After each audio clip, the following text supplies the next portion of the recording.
మీ మోకాల నొప్పులకు ఎటువంటి సర్జరీ లేకుండా ఎపియాన్ పెయిన్ క్లినిక్ అందిస్తున్న అత్యాధునిక చికిత్స.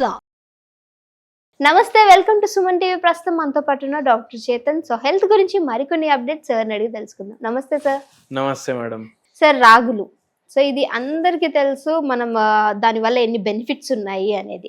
బట్ ఇవి నరాలకి సంబంధించి ఎంత మంచి చేస్తాయి ఏంటి అనేది చాలా మందికి తెలీదు. సో ఇవాళ మీ నోటితోటి ఆ ఇన్ఫర్మేషన్ మా వ్యూయర్స్కి ఇవ్వండి సార్. రాగి సంగటి ఫుల్ తింటారు కదా రాయలసీమల, అండ్ నాటుకోడి రాగి సంగటి. రాగి సంగటి చాలా హెల్త్ కి బెటర్. ఈ చపాతీలు తింటుండ్రు కదా చాలా మంది, అరే నాకు నరాల ప్రాబ్లం ఉంది.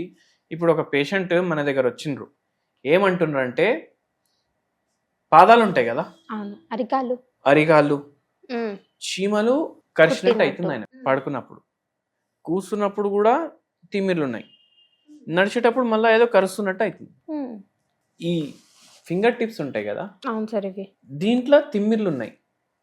ఇట్లా పెడితే ఇట్లా ఇట్లా ఇట్లా ఇట్లా షేక్ అవుతున్నాయి. పార్కిన్సన్స్ కాదు, మళ్ళా ఇట్లా ఇట్లా ఇట్లా ఇట్లా షేక్ అవుతున్నాయి. మెడ నొప్పి ఉంది, నడుము నొప్పి ఉంది, ఈ కాళ్ళు మొత్తం లాగుతున్నాయి. పేషెంట్ కి మళ్ళా నరాల బలహీనత ఉంది, దాంతో పాటు షుగర్ వ్యాధి కూడా ఉంది. HbA1c రిపోర్ట్ చూసుకుంటే షుగర్ వాల్యూ 11 ఉంది. అది 5.5-6 ఉండాలి. ఎంత ఉంది? 11 ఉంది. ఫాస్టింగ్ పోస్ట్ లంచ్ చేపిస్తే 300 చిల్లర్ పోస్ట్ లంచ్ ఉంది, 200 చిల్లర్ ఫాస్టింగ్ ఉంది. అయితే ఎంత ఎక్కువ ఉంది షుగర్? చాలా.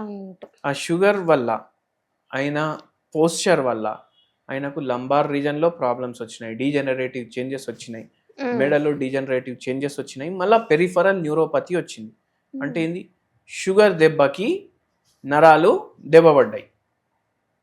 అందుకే అరికాలు మంటలు, నడిచేటప్పుడేమో ఇట్లా చీమలు కరిచినట్టు, పడుకున్నప్పుడేమో తిమ్మిర్లు, ఇవన్నీ అవుతున్నాయి. మన దగ్గర వచ్చిండ్రు, మన దగ్గర వస్తే మనము ఏం చెప్పినామంటే, మీరు ఏం తింటారు, ఫుల్ డేలో ఏమేమి తింటారు? సార్ 2 పూటలు తింటా. ఊర్లలో ఎట్లుంటుంది? ఊర్లో యాక్చువల్లీ అది కరెక్ట్ అంటా నేను.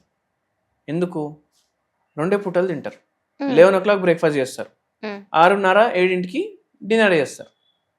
మీరు పాతకాలం చూసుకోండి, మీరు మీ తాత వాళ్ళని గుర్తు తెచ్చుకోండి, వాళ్ళు 2 పూటలు తింటారు, అవునా కాదా? కానీ మనం ఏం చేసినాం?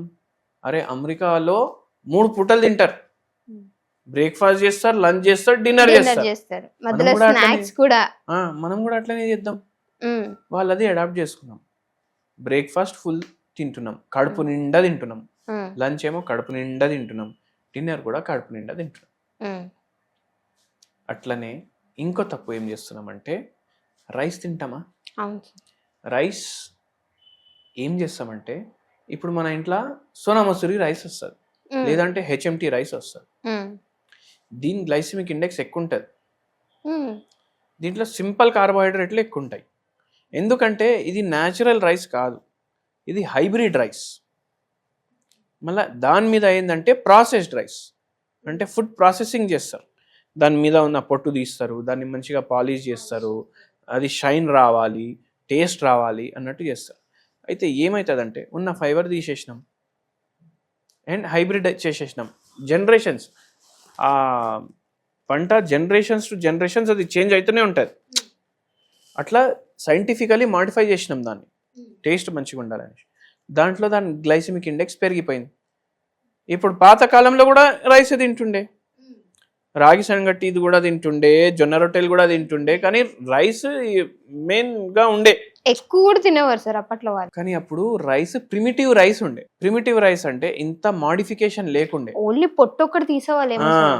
మాడిఫికేషన్ లేకుండే, అది జెనెటికలీ మాడిఫై అయిపోయింది over a period of time. అయితే ఏమైందంటే, ఇప్పుడు దాంట్లో ఓన్లీ కార్బోహైడ్రేట్ మిగిలింది.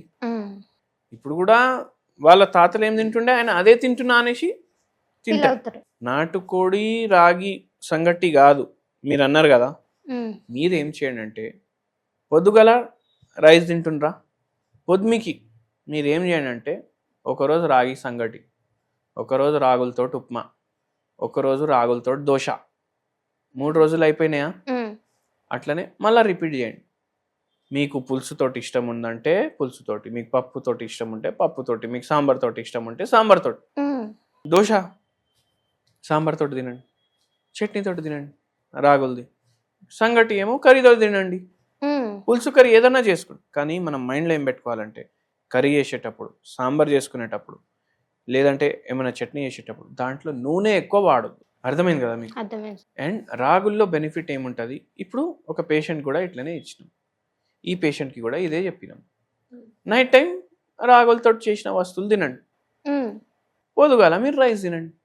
2 పూటలు కదా మీరు తినేది. 6-6:30కి డిన్నర్ తినేసేయండి. అవును సార్ నేను అట్లనే తింటా అన్నారు, బెస్ట్. ఇంకా ఏమొద్దు మనకు. కానీ లిమిట్ ద క్వాంటిటీ. ఎంత తినాలనిపిస్తుంది దానికన్నా తక్కువ తినాలి. అండ్ బెనిఫిట్ ఇప్పుడు చెప్తాం మీకు. రైస్లో ఫైబర్ ఉండదు, ఈ రాగుల్లో ఫైబర్ ఉంటుంది. రైస్లో సింపుల్ కార్బోహైడ్రేట్లు ఉంటాయి, ఇవి తింటే ఏమవుతుంది, ఈజీగా రసప్ అని అబ్జర్వ్ చేసుకుంటుంది బాడీ. రాగుల్లో కాంప్లెక్స్ కార్బోహైడ్రేట్ ఉంటుంది, దాన్ని ఫస్ట్ బాడీ సింపుల్ కార్బోహైడ్రేట్లో బ్రేక్ డౌన్ చేయాలి, దాని తర్వాత అబ్జర్వ్ చేయాలి. అప్పుడు వరకు అది బాడీ బయటికి వచ్చేస్తుంది. మళ్ళా మైక్రో న్యూట్రియంట్లు ఉంటాయి, దీంట్లో మైక్రో న్యూట్రియంట్లు ఉండవు రైస్లో, రాగుల్లో ఉంటాయి. విటామిన్లు ఉంటాయి, పాల్లో ఉంటుంది కదా కాల్షియం, దాంట్లో ఎక్కువ కాల్షియం రాగుల్లో ఉంటుంది. అండ్ వెరీ ఇంపార్టెంట్లీ ఏంటంటే, ఏ పొలానికి ఏదైనా పొలం వేస్తారు కదా, దాంట్లో ఎక్కువ వాటర్ వాడుతున్నారు అనుకోండి, దాంట్లో కార్బోహైడ్రేట్ ఎక్కువ ఉంటుంది. రాగులకి ఎక్కువ వాటర్ అవసరం పడదు, రైస్కి వాటర్ ఫుల్ ఉండాలి, దాంట్లో కార్బోహైడ్రేట్ ఫుల్ ఉంటుంది. సో అట్లా ఇప్పుడు జొన్నలు ఉన్నాయి, జొన్నలకి కూడా వాటర్ తక్కువ, కార్బోహైడ్రేట్ ఏమో కాంప్లెక్స్ ఉంటుంది. అట్లా మీరు మైండ్లో పెట్టుకోండి. అయితే అట్లా చేసి మీరు డైలీ డిన్నర్లో రాగులతో చేసినవి తినండి, మార్నింగ్ ఇవి తినండి. దాంతోపాటు హోమియోపతి ఇస్తున్నాం. నరాల నొప్పులు కంట్రోల్లో వచ్చినాయి, కానీ ఏంది, ఈ తిమ్మిర్లు తగ్గినాయి, మంటలు తగ్గినాయి, చీమలు కరిచినట్టు తగ్గింది. 2 నెలల తర్వాత మళ్ళీ వచ్చింది, అవి తగ్గినాయి సార్. కానీ ఇప్పుడు అరికాల్లో జర నొప్పి అనిపిస్తుంది అన్నారు.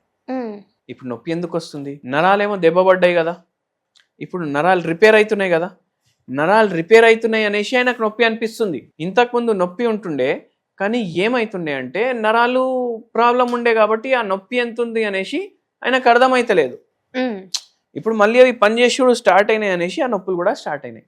మెల్లమెల్లగా తిమ్మిళ్ళు తగ్గినాయి, మంటలు తగ్గినాయి, ఆయన మంచిగా నడుస్తున్నారు, కానీ నొప్పులు కొద్దిగా అవే విత్ టైం తగ్గిపోయినాయి. అట్లా నొప్పులు ప్రాబ్లం, నరాల ప్రాబ్లం సాల్వ్ చేసినాం, షుగర్ వ్యాధిని కూడా తగ్గించినాం over a period of time with diet and homeopathy medicine. Okay sir, చక్కటి ఇన్ఫర్మేషన్ అందించినందుకు మా వ్యూయర్స్కి థ్యాంక్ యూ.